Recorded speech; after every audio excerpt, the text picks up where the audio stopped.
So, good day everyone. So, for our lesson 2 in this week for the FC2 subject is we have the variations in beliefs, traditions, and values across and within the culture. So, we have this first, the variations across culture. So, first one is the historical and geographic influences. So, cultures develop over time, shaped by historical events, geographic location, and interaction with other culture. Because when we say historical events, or ang gingon padriuna is culture develops over time. Yes, it develops over time. Kaya naiuban na ay changes. Naiuban na kanaganing nag-adapt na sila og another culture sa ilaha and then nag-change na and so on.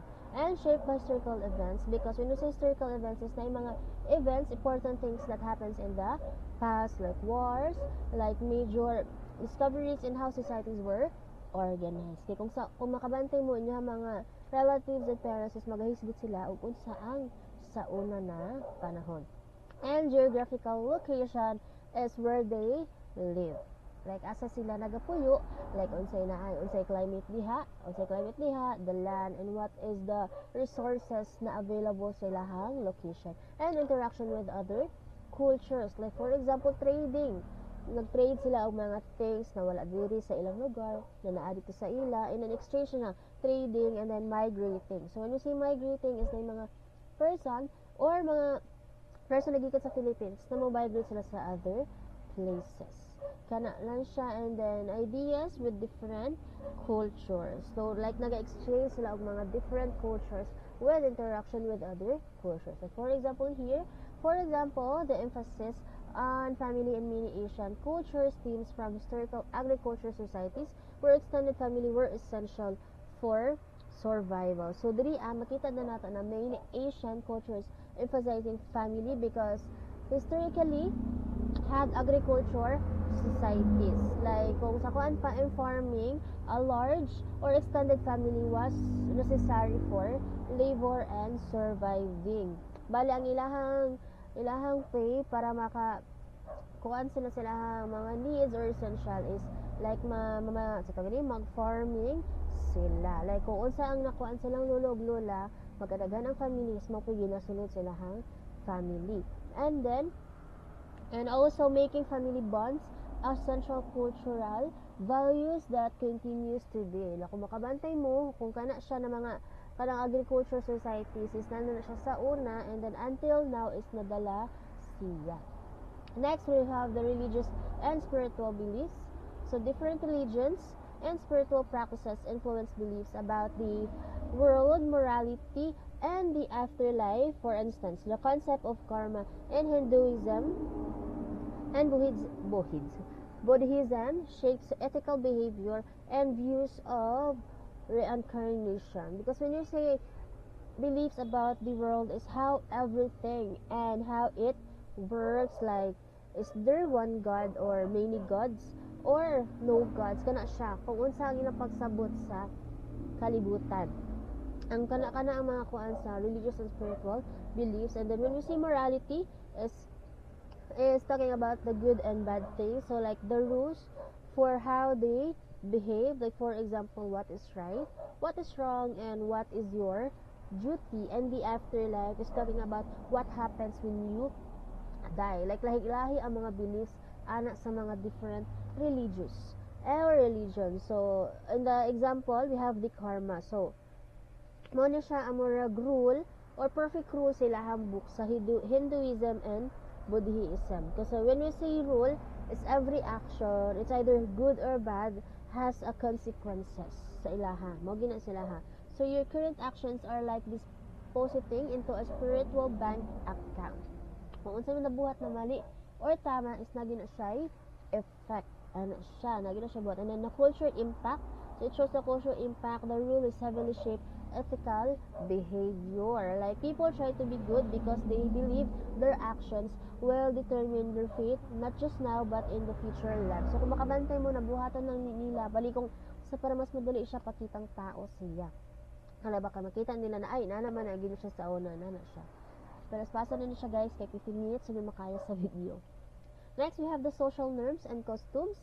So cultures have distinct rules and expectation for behavior, often often reflected in traditions and rituals. So, for example, the practice of bowing in Japan is a sign of respect, while shaking hands is common in Western culture. So, natin mga social norms na ato pa lang sa last topic na i-discuss is nandito ang showing respect. Like sa Japan, ang silang show of respect is, or sign of respect is through bow. And then in the Philippines naman is through mano sa atong mga nakakatanda.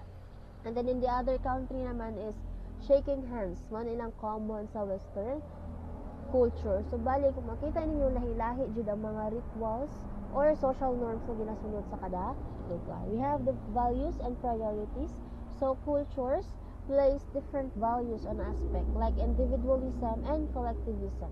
So, materials, wealth, and spiritual well-being, and gender rules. So, for example, individualistic cultures like United States emphasizes personal achievement. From the word individualistic, kara siya like individual player is na ay mga success sa kada individual player, like pulling yourself up by your bootstrap.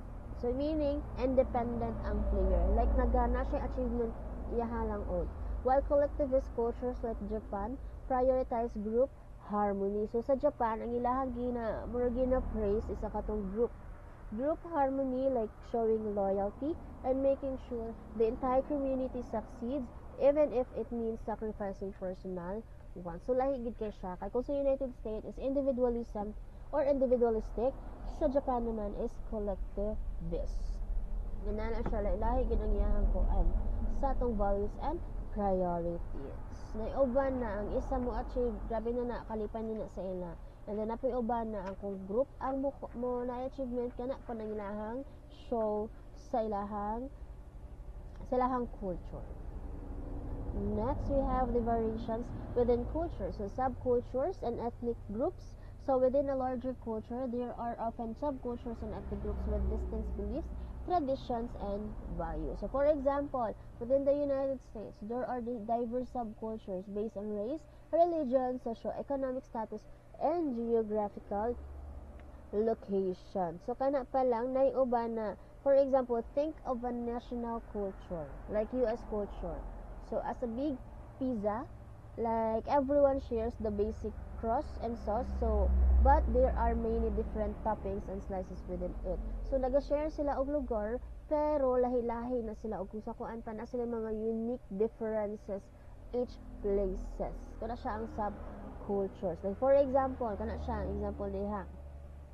Share sila of the democracy, beliefs in democracy, but a specific community and rural or a subculture will have very different costumes than a Jewish community in New York City. So, mato siya example, bali na belief nyo, isa lang ka democracy, pero lahi-lahi siya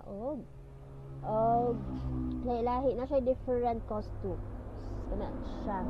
Di siya ingon na kung unsay naa sa unsay naa sa democratic is mapuy ka ng sa subcultures. Next, we have the generational differences. So, values and beliefs can shift across generations due to changing social conditions. So, technologically advancement and evolving society norms. So, for example, the younger generations may hold different views on gender roles, environmentalists, or technological compared to older generations. So, makita ninyo diri na generational difference means that is time passes and society changes. Kay lahi-lahi magud ang generation, kay kung sa una kani pa lang sa technology, kung kanina example atong i-give is kung sa una ang mga old generation bali is wala ka sila na-expose through technology. Lahi ira kay siya ron ng generation na grabe na nila ka-expose sa technologies, like na kana siya kay kung kuan sa una is keypad lang ilang phone, karon is touchscreen na ang phone sa new generation. Like naga-evolve jud ang social condition diri asa at ato labi na ang technological advancement kana siya. And regional variation, so within a country, different regions can have distinct cultural practices and values. So for example, the southern United States has a unique culture with its own tradition, cuisine, and social norms compared to other regions. So, kani siya sa regional variation is more on the tradition na naa sa ila. Like, lahi sa other place, lahi po ang sa ila. Kana siya na napakita ninyo sa Southern United States is na sila own nila na cuisine. Kanang food gate na makita lang ninyo na Arabiha. Kana siya. Para for example, sa Surigao, ang ilahang more known bali na food is sayongsong. Kato siya, basta kato siya na food. And then, naapod sila mga social norms na lahi po sa other region. Kana siya, like, labi na po sa mga accent sa kada lugar. Sa lahi, wala siya. Next is individual differences. So, even when within the same subculture or family, individuals may hold unique beliefs and values based on their personal experience, education, and individual choices. Because when we say individual differences, is like even the people who grow up in exact same family or community is nagyapon na sila own unique beliefs and values. Ma-happen ni siya because of their personal experience. Kay lahi-lahi magitag ma-encounter na experience. Individual lahi gid siya. Depende sa education and their choices na mahimo sa inyong life. So everyone interpret that the rules of their country slightly different. Lahi-lahi gid siya. Kana lang siya individual differences. Next, we have the understanding cultural variation. So we have cultural relativism. So this perspective emphasizes that cultures should be understood on their own terms without judgment based on one's own cultural biases. It encourages open-mindedness and respect for diverse ways of life. So kani pa lang sa understanding cultural variation is makita nato sa first part is the cultural relativism is if ever nakaabot mo og lain place or culture is just show your respect to their culture. Ayaw siya i-judge kay wala mo kabalo na inaana ilahang culture. Magingon na it encourage open-mindedness para ma-show ay muhang respect sa ilahang lugar. Ethnocentrism, this is the tendency to judge other cultures based on the standards and values of one's own culture. It can lead to prejudice, discrimination, and misunderstanding. So, mo siya sa cultural relativism is ato siyang i-respect. Pero natin gitawag na ethnocentrism. Mo na ni siya ang mag-judge ka sa other culture. Na maka-lead siya og makita dre, prejudice, discrimination, and misunderstanding. Kaya tungod gi-judge nimo ilang culture is makakita ka og conflict ana na lugar. Mo siya gitawag ka ethnocentrism. Nag-judge ka sa other culture.